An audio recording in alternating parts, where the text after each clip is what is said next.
heavy and hard. You're listening to Metal Morning Drive on Metal Fortress Radio with Lady Rose and the Beast.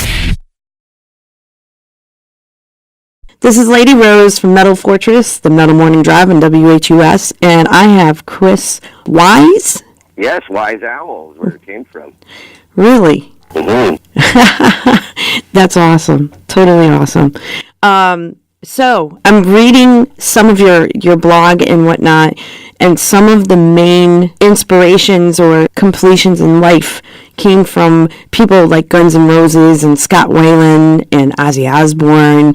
Give us a little information about your background with the music. Well, I would say, I worked with Chris Pittman from Guns N' Roses, and I worked once with Scott Weiland. My big inspirations were actually Iron Maiden and Kiss. Nice. A lot of the people I work with were too, but where it really started was when I first heard Kiss when I was 8, and my first record was Kiss Alive 2, and I would just sit in awe looking at that record and listening to the double albums over and over and over. And that led to hearing Iron Maiden and going for that.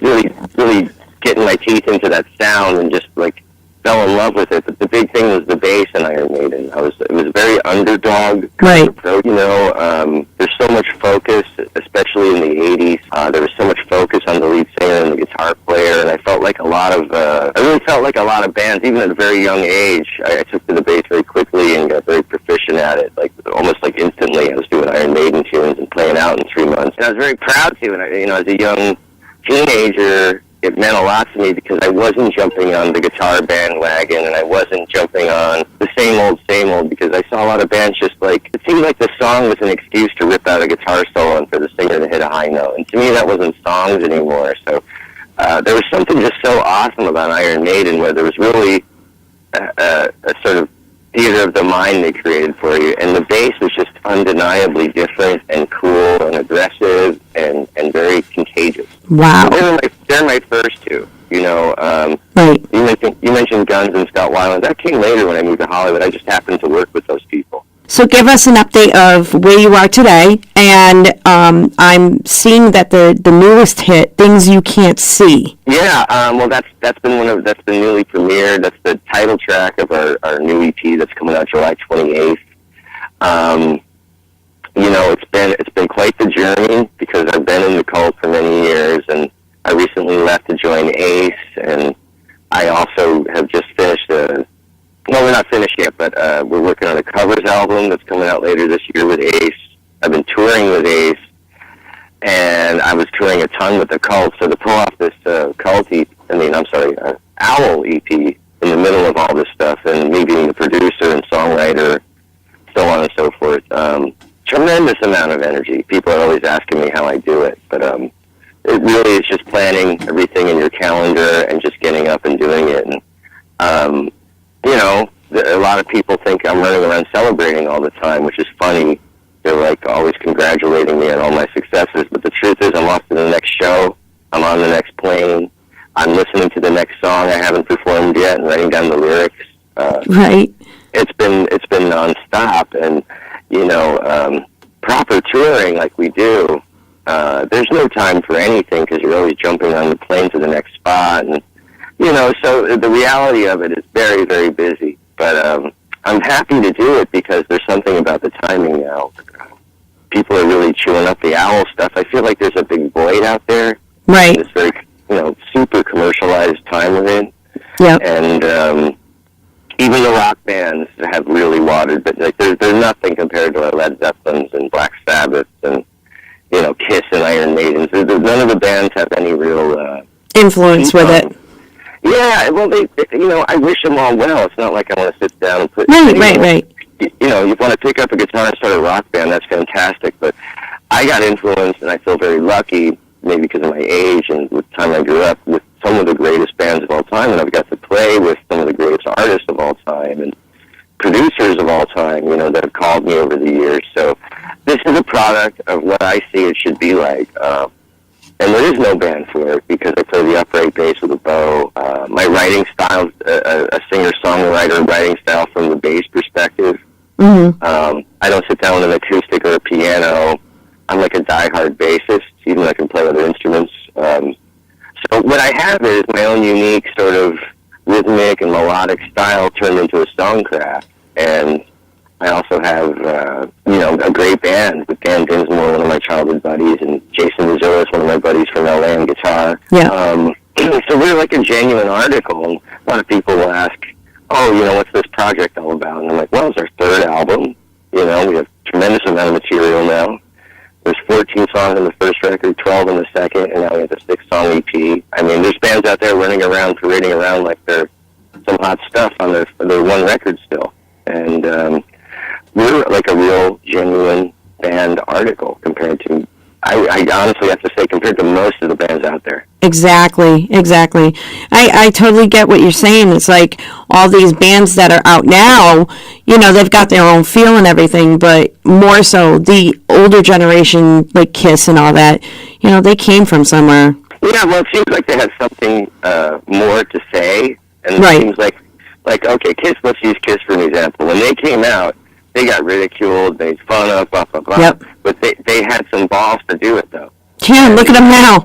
Like, if I want to buy a Kiss lamp, I can get it. I mean, branding, Gene Simmons was phenomenal on branding. I have to admit that.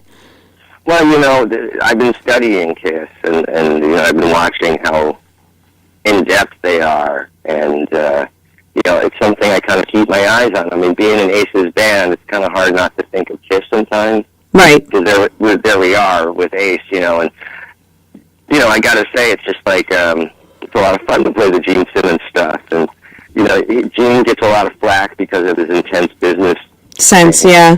Yeah, but at the same time, maybe he's addicted to money instead of, like everyone else, maybe he was addicted to No, I think it comes from how he grew up and where his roots are from being in the Holocaust and being a part of that. And I think it's just embedded because even like with the Beast, it's so funny because everybody thinks that he looks like Gene Simmons. And he could actually play the part. He looks similar to him. Has the same style of hair, too. But on a business sense, yeah, I think that just stems from his upbringing and everything. And how does that reflect on your upbringing with the music sense in business? I'm like I'm going to go down as a romantic artist at the end of the day. I'm not that. You're the dreamer. Yeah. As Ozzy Osbourne says.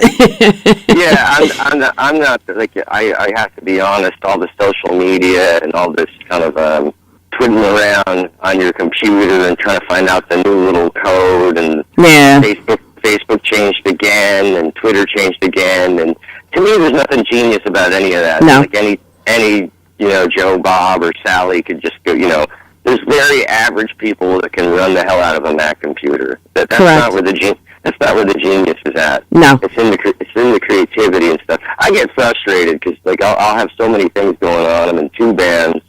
I've been involved in more than 2 bands at once because I do other projects on the side and recordings, and I get very busy. So when I get thrown a loop in my day and I don't even know how to post something, when I just did a great interview that's coming out and I want to post it, that's really frustrating. Right. I'm like, what the hell? I don't even know if it's not posting the same like the other 100 ones did. So what's going on today? And now my afternoon's like running around calling people going, hey, I got to post this. This came out today. It looks stupid if I don't. Yep. That stuff gets in the way of me going over my bone line and going over the music. I agree. That stuff's really hard. But I do it every day, and some of the benefits are just a glance at Facebook. I know what some of my cousins and close friends are doing that I've been a little out of touch with, and now I'm more in touch. And I also write the fans back that I've never met, and they're always blown away that, hey, I saw you in Italy, a couple of years ago, my favorite show, and I write them right back. Oh, thanks. Thanks so much for saying so, and check out Owl or something like that. And they're like, is this really you? Yeah. I'm like, yes. Who else would it be? I don't get it. And they're like, oh, people work behind the scenes. And I'm like, no, this is me. So I found that to be a lot of fun. So, right. I'm enjoying this modern type of stuff to a certain degree, but I also think we're kind of, the old musician used to be much more OCD. He'd be obsessed about the set all day long and his parts, and the new musician's running around obsessed about inviting everyone on their Facebook. I know, it's amazing. What does the future hold for you guys? Well, right now we have a bunch of shows in front of us.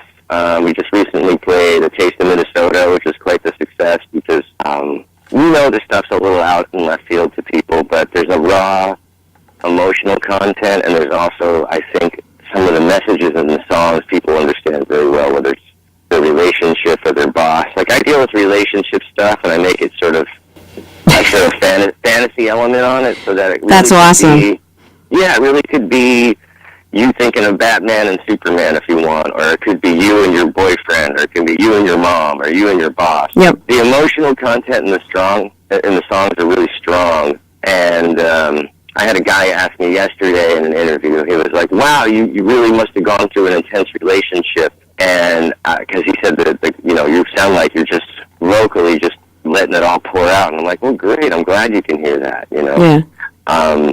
So what the future holds is bringing this music to the people face to face. So we got BB King's tomorrow in Manhattan.